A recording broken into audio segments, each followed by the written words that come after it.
Հծառևտրում հնարավոր է իրականացնել փոխհատուցվող տեղերի վաճառք։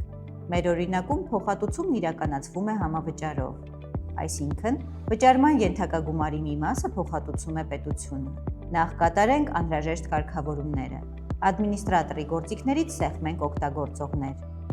Օգտագործողի վրայից բացենք լրացուցիչ դրույթներ և իրավասությունները։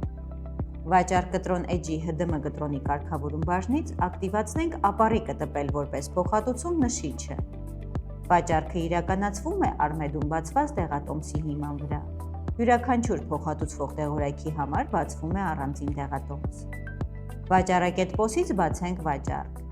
Այլ կոճակով սեղմենք փնտրել գնորդին։ Ընտրենք նախապես ավելացված գնորդին։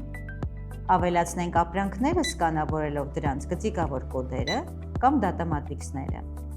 Մուտքագրման դաշտում լրացնենք փոխհատուցվող գումարը։ Սեղմենք ապառիկ։ Մեր օրինակում մնացած գումարը վճարվել է կանխիկ։ Սեղմենք F6, տպենք ՀԴՄ կտրոնը։